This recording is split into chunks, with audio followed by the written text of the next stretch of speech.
बहुत पुरानी बात है। एक गांव में शेखर नाम का एक व्यक्ति रहता था।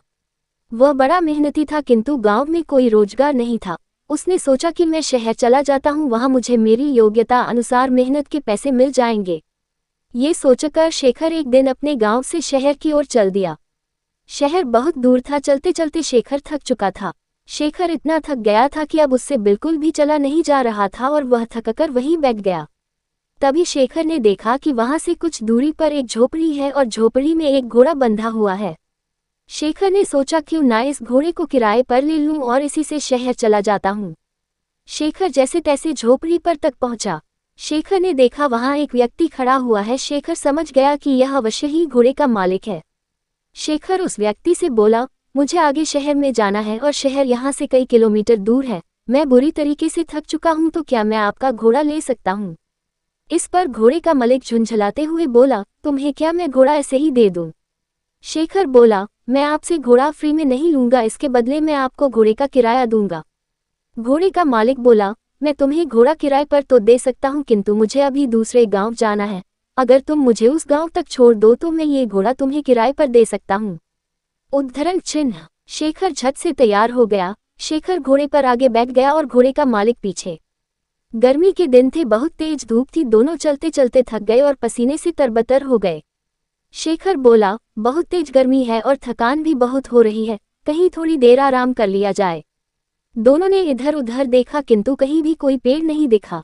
तभी शेखर घोड़े से उतरा और घोड़े की ही छांव में बैठ गया। शेखर थोड़ी देर ही घोड़े की छांव में आराम कर पाया था कि यह सब देखकर घोड़े का मालिक बुरी तरीके से जल गया। घोड़े का मालिक बोला, मैंने तुम्हें घोड़ा किराए पर दिया है, उसकी छाया किराए पर नहीं दी। तुम हटो यहाँ से, इस छाया पर मेरा अधिकार है और मैं यहाँ आराम करूंगा। ये सुनकर शेखर बोला, महानुभाव, आप ये कैसी बात कर रहे हैं? मैंने अगर घोड़ा किराए पर लिया है तो उसकी छाया पर भी मेरा ही अधिकार है। अगर आप चाहें तो आप भी इस छाया में मेरे साथ बैठकर आराम कर सकते हैं।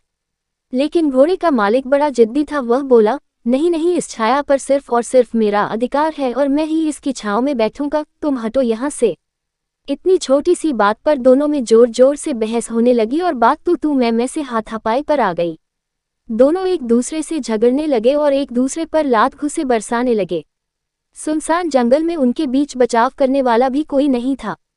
दोनों की लड़ाई देखकर घोड़ा भड़क गया और वहां से भाग गया। थोड़ी देर बाद जब घोड़े के मालिक ने घोड़े को देखा तो वह कहीं दिखलाई नहीं दिया।